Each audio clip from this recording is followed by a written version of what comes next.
Bonjour tout le monde, j'espère que vous allez bien et re-bienvenue dans une nouvelle vidéo sur la chaîne. Donc aujourd'hui, j'avais envie de discuter de budget avec vous. C'est un de mes sujets préférés. Je sais que vous êtes plusieurs aussi à aimer ce fameux sujet. Donc aujourd'hui, en fait, je vais vous parler plus particulièrement du système des enveloppes, comment cette méthode a évolué avec moi à travers le temps, comment je l'utilise aussi aujourd'hui.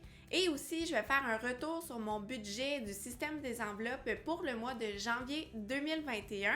Et à la toute fin, je vais répondre à vos questions. Donc, sur Instagram, en fait, j'ai mis une petite balise et je vous ai demandé de me poser vos questions en lien avec le budget et les finances personnelles ou le système des enveloppes. Donc, restez à la fin pour voir les questions. Donc, avant de commencer, je voulais tout simplement vous dire qu'actuellement, j'ai des ateliers qui sont disponibles 100% en ligne et ils sont accessibles en fait à tout le monde à travers la Terre, là. Donc, même si vous êtes en France ou au Québec ou même ailleurs en Europe, vous y avez accès.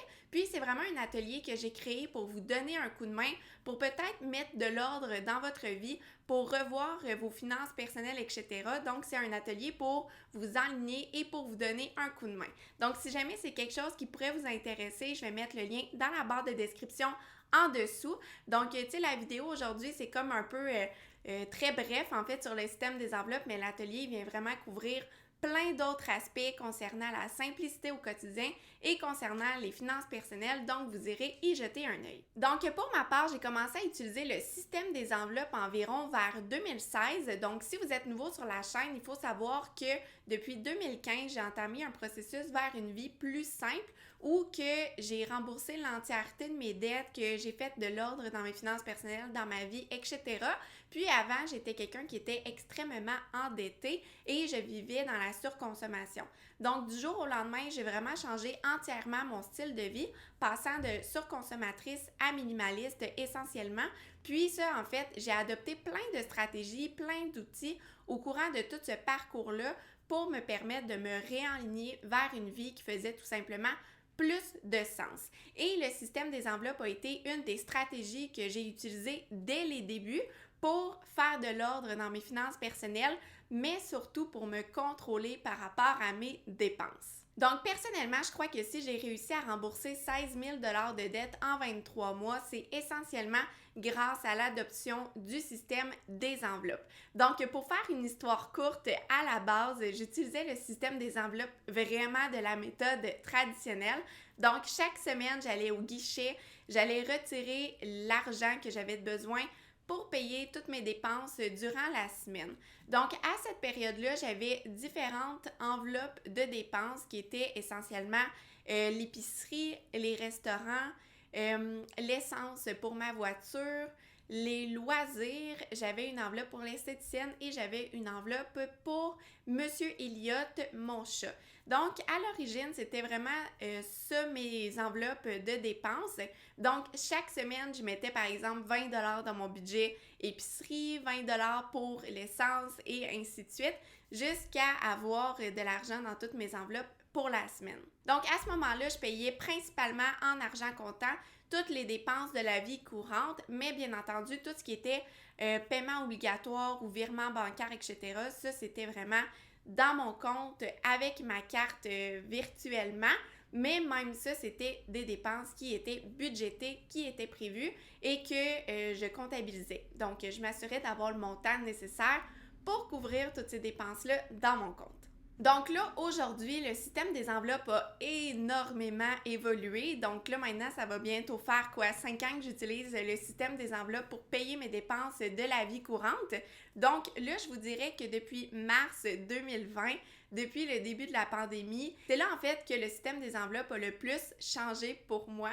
Donc, plutôt que d'utiliser l'argent comptant, j'ai transféré toutes mes dépenses de la vie courante sur ma carte de crédit.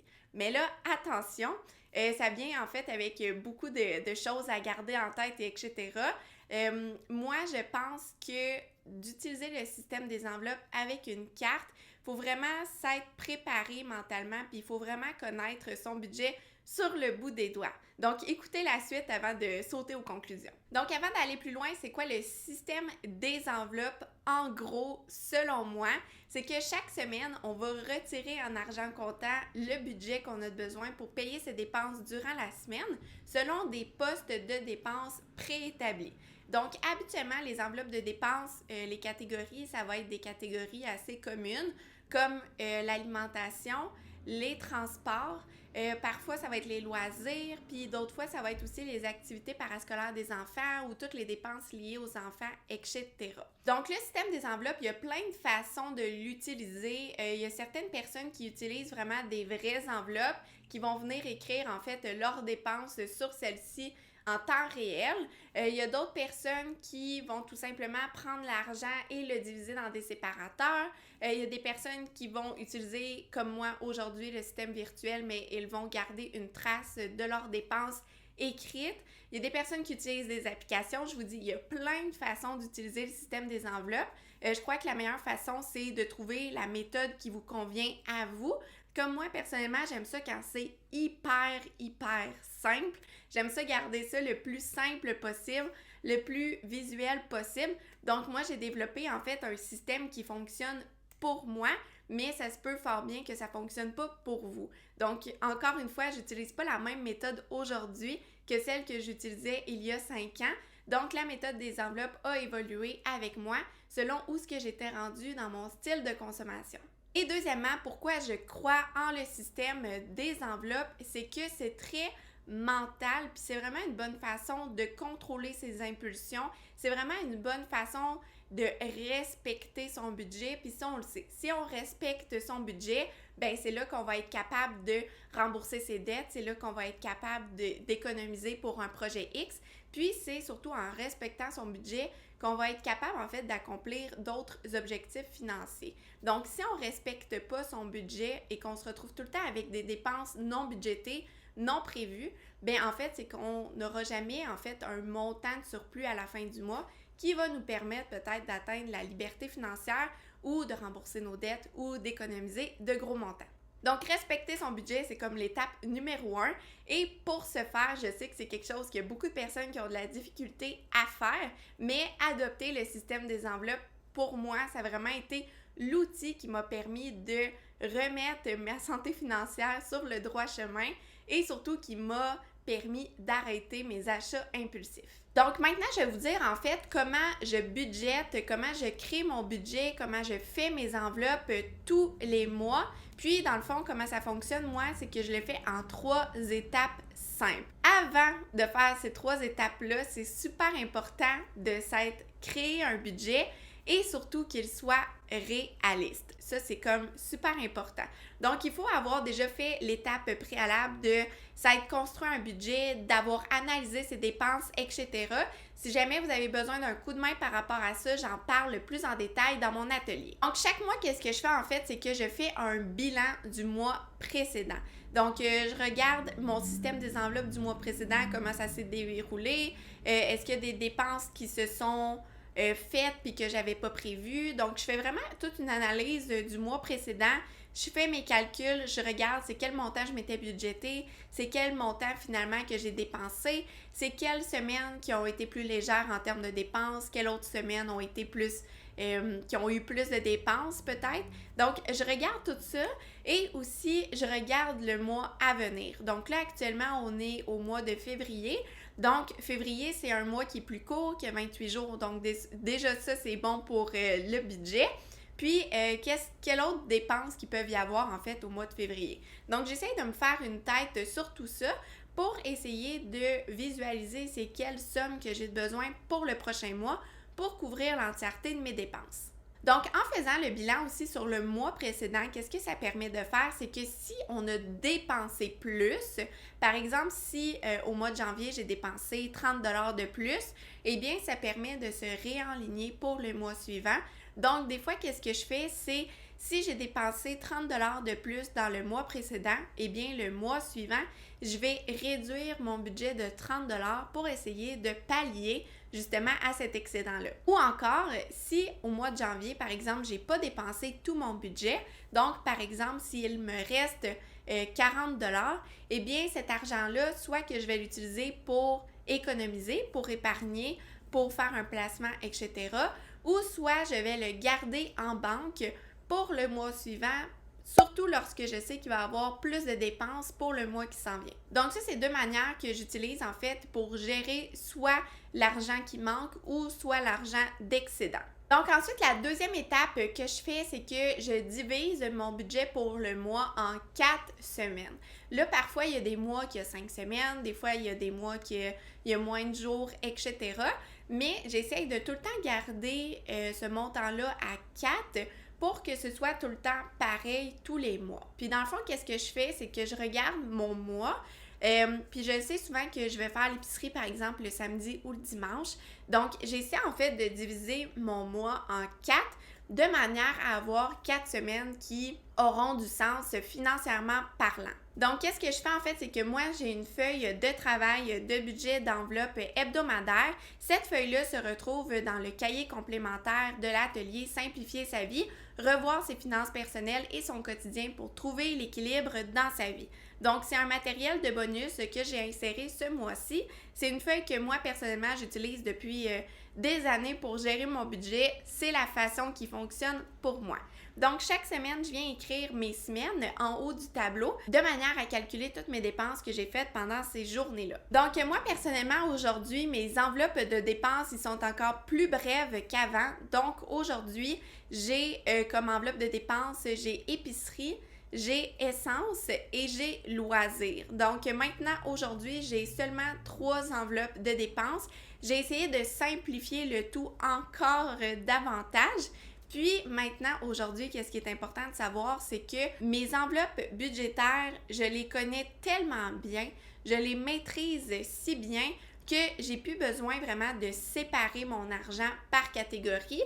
Maintenant, dans le fond, j'ai comme une seule grosse enveloppe qui couvre ces 3 catégories de dépenses-là.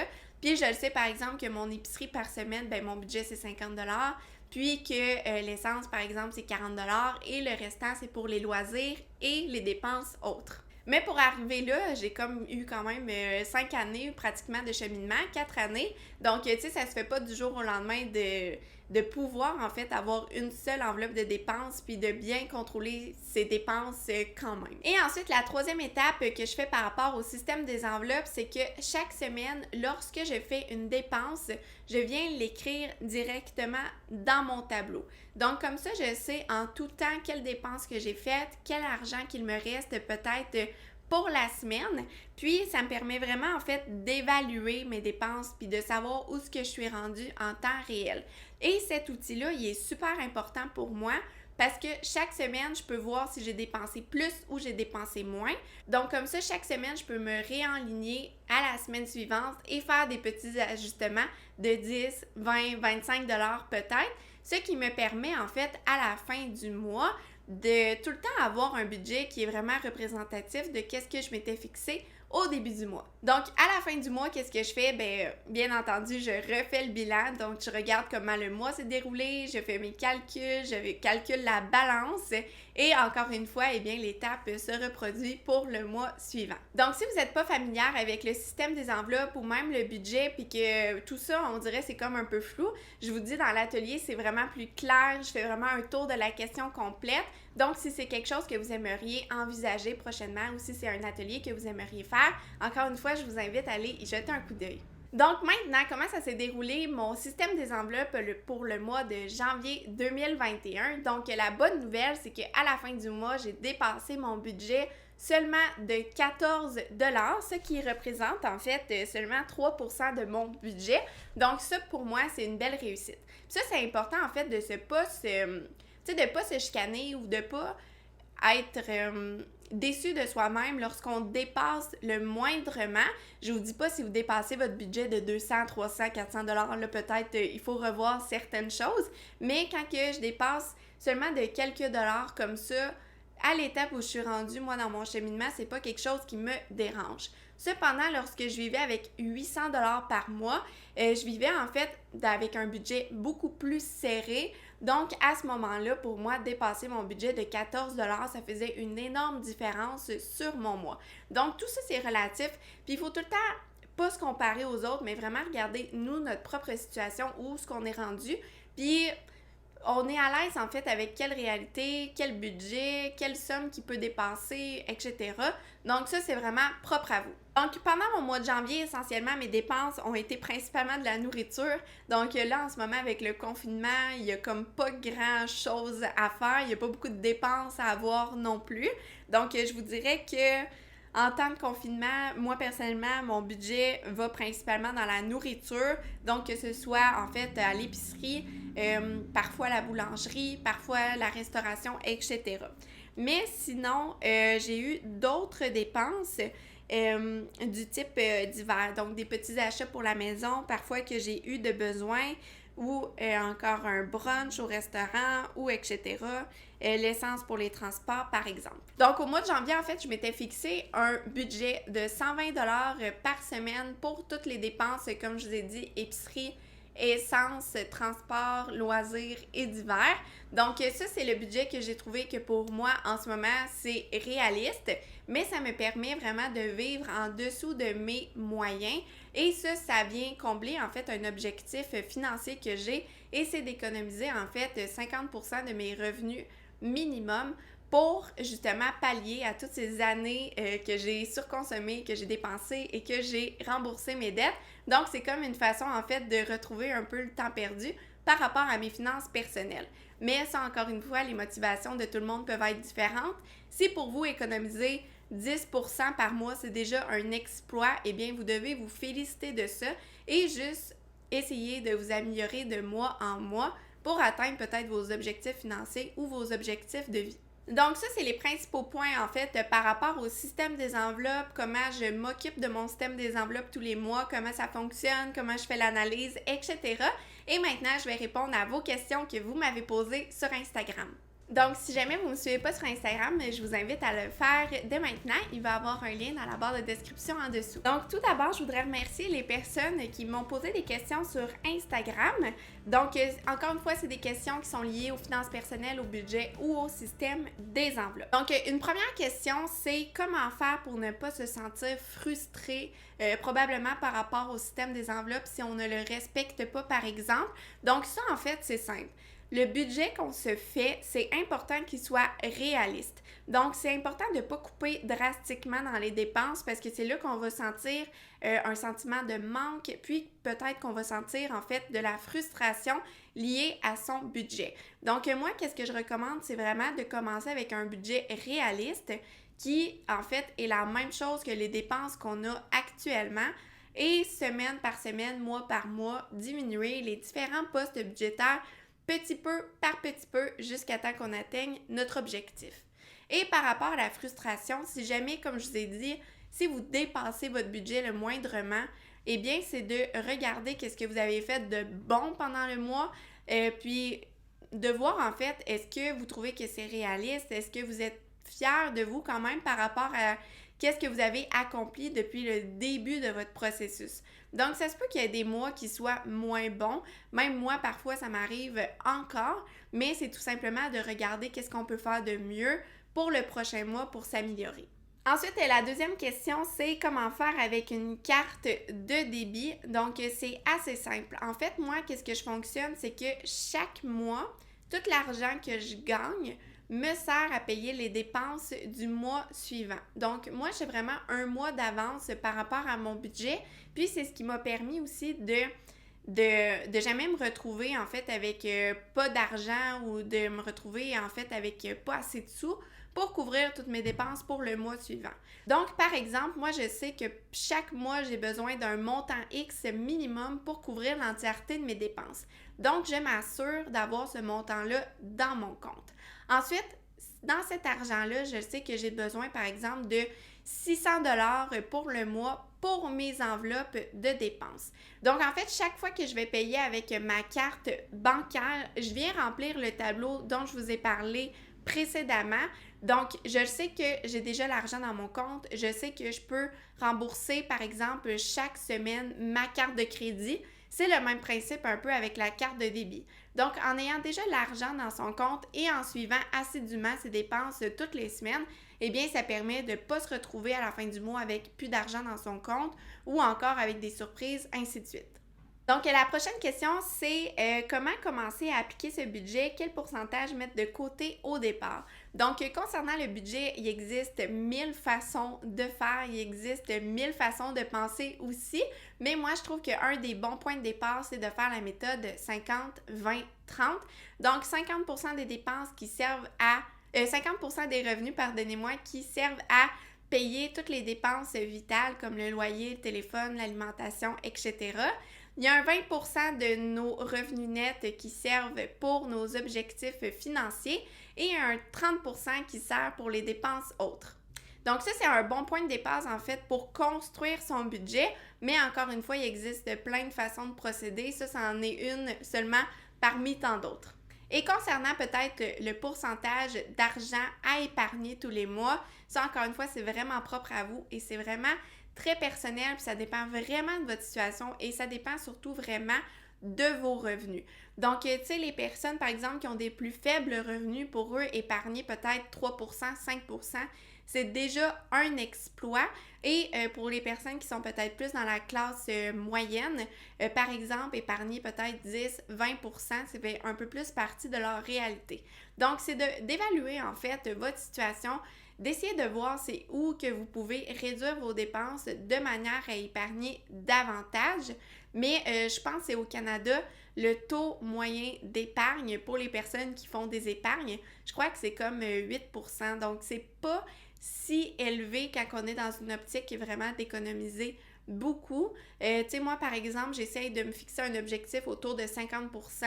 C'est extrême, ça je vous l'accorde, mais ça dépend vraiment de ce qu'on souhaite dans la vie et surtout c'est quoi nos objectifs. Donc à cette question-là, il n'y a pas vraiment de bonne réponse. Je vous dirais c'est qu'est-ce que vous êtes capable de faire puis qu'est-ce qui fonctionne le plus avec votre style de vie et ce que vous voulez vivre au quotidien et ce que vous voulez accomplir comme objectif d'épargne pour le futur. Et l'important aussi, c'est de faire de son mieux. Donc, si vous appliquez tout ce que vous pouvez à votre pouvoir et que vous épargnez 10%, eh bien pour vous, ça va être vraiment un exploit, ça va être une belle réussite et pour ça, vous devez vous féliciter parce que pour votre situation à vous, c'est le meilleur que vous pouvez faire.